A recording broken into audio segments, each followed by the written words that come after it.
आज हमारे इस नए टॉपिक में, जो कि हमने पिछली टॉपिक्स में आपको बताया था, इसी का ये पार्ट सेकंड टॉपिक है। पिछले टॉपिक्स में हमने आपको 2 टर्म्स बताए थे, इसमें कि हमारा आपका ट्रांजैक्शन था और दूसरा टॉपिक था हमारा कैपिटल। अब हमारे नेक्स्ट टॉपिक की ओर हम बढ़ रहे हैं, उसमें हम 2 टॉपिक्स को क्लियर करेंगे।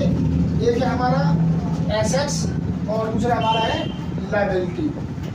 जिसमें मैंने आपको पहले टॉपिक में बताया था, जब हम कोई ट्रांजेक्शन करते हैं तो किसी एसेट्स को खरीदते हैं, वो भी बिजनेस में आती है, तो ये आपकी बिजनेस को रन करने में आपकी हेल्प करते हैं। तो एसेट्स क्या होती हैं, हम पहले इसको समझेंगे। एसेट्स एक ऐसी टर्म्स है जो किसी बिजनेस को रन्स करने में, किसी बिजनेस को ऑपरेट करने में ऑनर की हेल्प करती है। यानी कि ऑनर बिना इन एसेट्स के अपने बिजनेस को नहीं चला सकता, नहीं ऑपरेट कर सकता। किसी भी बिजनेस को चलाने के लिए एसेट्स बहुत ही ज़रूरी होती हैं। इनमें एसेट्स और क्या काम करती हैं, अगर बिजनेस में इन फ्यूचर कोई भी लॉस आता है तो ऑनर क्या करता है, इनको एट ए टाइम बेचकर अपने लोन्स को चुकता कर सकता है। इन फ्यूचर ऑनर्स इनको पेमेंट कर देगा, इनको बेचेगा, इनसे पैसा जो आएगा पैसा उठाकर दूसरे अपने लेनदारों को दे देगा कि भाई लो, ये तुम्हारा पैसा है, इसे ले जाओ। ये बिजनेस है, बिजनेस चलाने में सहायता तो करती है। दूसरा, जब ऑनर के पास ऐसी सिचुएशन आती है तो बिजनेस को नहीं चला पा रहा और उसके पास कर्जे ज़्यादा हो गए हैं, तो वो क्या करता है, इन एसेट्स को इन फ्यूचर कभी भी सोल्ड आउट कर देगा और अपने जो उसके कर्जे हैं, जो उसके डेब्ट्स हैं, उनका पेमेंट कर देगा। इन एसेट्स को हमने 2 भागों में बांटा गया है और हम देखेंगे तुम्हारी एसेट्स 2 प्रकार की होती हैं। तो बहुत प्रकार की, लेकिन मैंने आपको सरल तरीके में समझाने की कोशिश की है कि हमारी एसेट्स 2 प्रकार की होती हैं, फिक्स एसेट्स और करंट एसेट्स। अब फिक्स एसेट्स हमारी क्या आती है, फिक्स एसेट को 2 भागों में बांटा गया है। इनकी स्थायी संपत्ति जो होती है वो 2 प्रकार की होती है। एक होती है टेंजिबल एसेट्स। टेंजिबल मतलब ऐसी एसेट जिनको हम देख सकते हैं और छू सकते हैं, देख सकते हैं और छू सकते हैं, वही टेंजिबल एसेट्स होती हैं। जैसे कि मशीन आप देख सकते हैं, छू सकते हैं आराम से, पंखा है आप छू लेंगे, मशीन है छू लेंगे आप, प्रेस है छू लेंगे, टीवी है, सब की मशीन है। मशीन को कहते हैं जब कोई भी जब ऐसी आप जो काम करते हैं जो आपको बहुत काम आसानी से हो जाए, वो मशीन है। Its helps human to reduce time and labour, its called machine. दूसरा आपको फर्नीचर है आपका, मेज, कुर्सी, टेबल, पंखा, सब फर्नीचर में आ रहे हैं। टेबल फैन हो गया आपका, इनको देख भी सकते हैं, छू भी सकते हैं। स्टॉक आपका कोई भी स्टॉक हो सकता है, किसी माल का स्टॉक हो सकता है।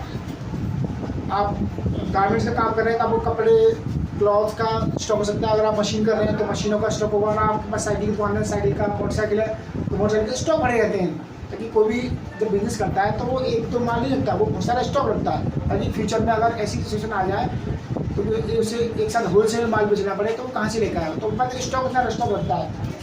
तो बिल्डिंग, कोई बिल्डिंग है आपकी, इमारत है, तो भी उसकी वो फिक्स है, कोई देख भी सकते हैं, उसको हम छू भी सकते हैं आसानी से।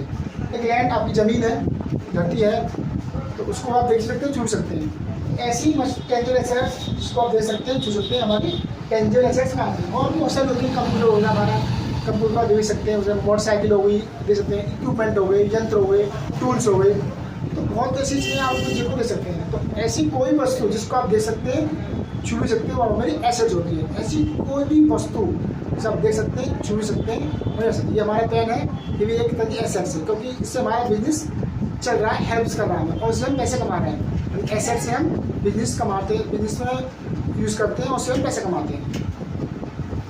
उसके बाद में आप कहते हैं, आप कहते हैं इनटेंजिबल एसेट, इसको बोलते हैं हम अदृश्य, जो नहीं दिखती हैं, अदृश्य संपत्ति इसको बोलते हैं हम।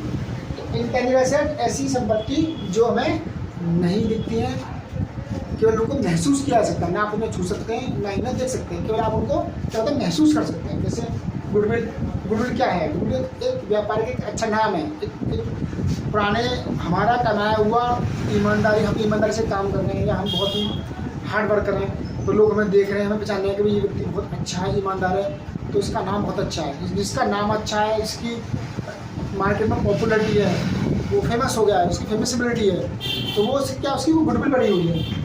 लेकिन ये दिखती नहीं है। अब कोई अभी ईमानदार है तो आप क्या दिखेगा ईमानदार है, लेकिन उसका व्यवहार, उसका बिहेवियर, उसका अच्छा नाम ही दिखता है, उसका अच्छा बिहेवियर। तो ये क्या है हमारे इंटेग्रेशन में। इसकी बहुत एग्जाम्पल है पेटेंट्स, कॉपीराइट। जिसमें कोई कंपनी होती है अपने नाम का कॉपीराइट बना लेती है, पेटेंट करवा लेती है उस चीज़ को, उसको बाकी कोई भी उसको अनयूज होता है और उसको यूज़ करता है तो कंपनी उस पर क्लेम कर सकती है।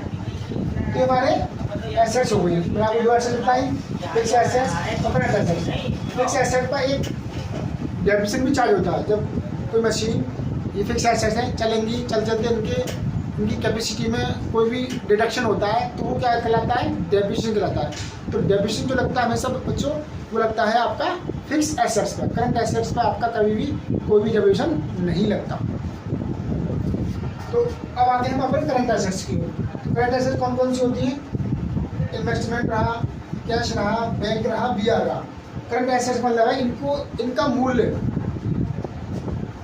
10 साल बाद भी वही रहेगा जो आज है। जैसे आप अगर 100 रुपये आज रखते हैं तो 10 साल बाद 100 का नोट 100 का ही रहेगा, वो 110 का नहीं हो जाएगा, नहीं 95 रुपये का होगा, ठीक है ना। लेकिन टेंजिबल एसेट्स में ऐसा नहीं होता। अगर आप कोई ज़मीन खरीदते हैं आज 2 लाख की, तो हो सकता है वो 2 साल बाद 4 लाख की हो जाए। अगर आप कोई मशीन खरीदते हैं 20,000 रुपये की, तो हो सकता है वो 2 साल बाद उसका मूल्य 5,000 ही रह जाए, क्योंकि फिक्स एसेट साइज में फिक्स होती हैं। अगर आप एक पंखा खरीदते हैं तो 2 साल में वो 2 पंखा नहीं होगा, क्योंकि फिक्स है, उसका साइज़ फिक्स है। अगर आप एक मेज़ खरीदते हैं तो उसको आप 20 साल रख देंगे तो वो एक ही मेज़ रहेगी, 4 मेज़ नहीं बनेगी, क्योंकि उसका साइज़ फिक्स है। हाँ, इनके मूल्यों में उतार चढ़ाव हो सकता है, इनके मूल्यों में घटाव हो सकता है, और जो कमी होती है वही डेप्रिसिएशन कहलाती है। लेकिन करंट एसेट्स में ऐसा कुछ नहीं होता। आप अगर 50,000 का बैंक में डालेंगे तो बढ़ेगा, क्योंकि बोले क्योंकि वो मार्केट में लगा हुआ है। लेकिन आप अपने घर में इसको दबा कर रखेंगे तो 50 का 50 ही रहेगा, ना वो 25,000 होगा, ना ही वो 60,000 होगा। तो करंट एसेट्स की वैल्यू सेम रहती है, इसलिए करंट एसेट्स रहती है। जैसे कैश रहा, बैंक रहा, बीआर बिल्स, आपके इन्वेस्टमेंट हो गया, आपको जो भी, तो ये आपकी करंट एसेट्स में। अब बात करते हैं हम लायबिलिटी की। लायबिलिटी क्या होती है? इसको हिंदी बोलते हैं दायित्व। जो हमारे कर्जे होते हैं, जो हमारे डेप्स होते हैं, जो हमारी बोरो है, जो हमने क्रेडिट लिया है, हमारी लायबिलिटी कराती है। हमने अगर बिजनेस चलाने के लिए किसी से पैसा डाल लिया तो हमारी लायबिलिटी मिल जाएगी। अगर हम मार्केट में जा रहे हैं और किसी से माल परचेज कर रहे हैं, इस पर उधार ले रहे हैं, तो हमारे क्या बन जाती है, हमारे क्रेडिट हमारी लायबिलिटी बन जाती है। तो हमें उसको पे करना, हमारे कर्जदार है तो हमसे पैसा लेने आया करना, वही मेरा माल का पैसा दे दो। तो लायबिलिटी क्या है? हमारे कर्जे हैं जो हमें पे करने पड़ते हैं, और इनको हम 2 भागों में बांट देते हैं, नॉन करंट लायबिलिटी और करंट लायबिलिटी। पहले हम देखते हैं करंट लायबिलिटी में। करंट लायबिलिटी क्या करता है? क्रेडिटर लेता है, जिससे हमने माल खरीदा है तो हमसे पैसे लेने आएगा। बीपी जो हमारे बिल्स हैं, जो हमें पेमेंट करना है, उनसे माल खरीदा है और बिल्स बना के दिए हैं, उनको हमें पेमेंट करना है। एक आउटस्टैंडिंग जो बकाया रह गया है, किसी का बिल 10,000 का हमने 2,000 दे दिया तो हमें 8,000 का पेमेंट और करना है, तो हमारा बकाया बिल है। शॉर्ट टर्म लोन, जो छोटे मोटे लोन्स होते हैं हमारे, शॉर्ट टर्म लोन जिनकी अवधि 1 महीने या 6 महीने के आसपास होती है, मतलब मोर देन 130 डेज या 30 डेज या 16 मंथ तक हो सकती है। लोन करंट लायबिलिटी होती है जहाँ पर लोन्स आपने मोर देन 1 ईयर के लिए लिए हैं, 1 साल के लिए, 2 साल के लिए, 3 साल के लिए, जो लॉन्ग बोरो है, बहुत लंबे समय के लिए आपने उधार लिए हैं, 1 साल, 2 साल, 3 साल,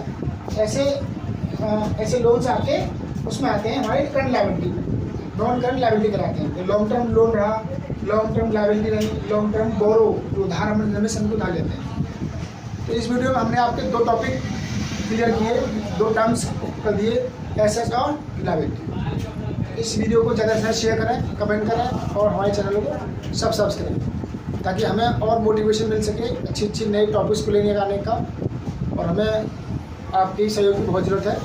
आप ऐसे हमें सपोर्ट करते रहिए, हम आपको नए टॉपिक्स अच्छी तरह से समझाएंगे। जय हिंद, वंदे मातरम दोस्तों।